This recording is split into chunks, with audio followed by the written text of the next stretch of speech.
昨罗西亚外海发生大地震，气象署嘛发布台湾史上第3届的海中警报。海巡署海洋所随所开民众通知渔船，嘛警告西南东南部海沿海是上危险，海中有可能到1公尺悬。严格落尾气象署量到台湾沿海海中坡上悬是伫红头树12公分大部分是拢无超过10公分悬。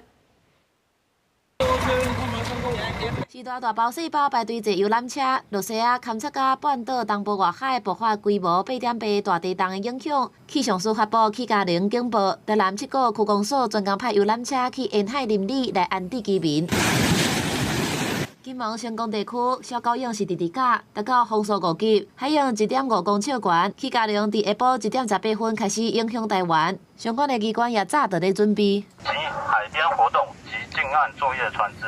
注意防范。海巡署也伫花边加强部署，可能咧看海影民众赶紧离开，也去港边甲渔船宣导起加0的警示。另外，海洋署也请渔会通知起加0的状况，请船主爱甲船只保护好势，并且请外海渔船注意风影。台湾东部几乎都是一个悬崖峭壁的一个区域，所以它对形成海啸堆高的效果是不太容易的。根据气象署起加0的警报，原地预估包含北部、东北、东部海峡沿海起加0会比0.3公尺较低。 东南西南沿海可能有0.3到1公尺悬。后续实际观测的结果是台东成功、小琉球、屏东的东港有7公分，红头树是有12公分，也伫下晡5点10分解除起加0的警报。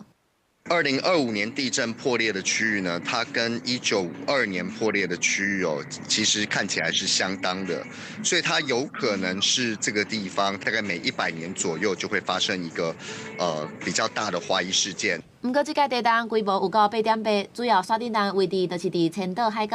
过去伫1952年也捌发生过规模9的地震。这届为了地震专家郭凯文分析讲，为了达到8,000粒的原子弹，加921的46粒原子弹属于无共量级，后续更较爱注意地震尾。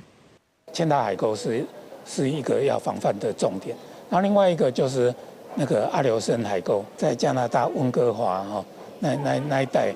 其实也是要注意的。专家也提醒讲，台湾因为伫菲律宾海板块，相对来讲受到的牵连会较少。不过后续7级以上的地震尾，也可能搁再有其他影响，一定要注意。公司新闻采访报道。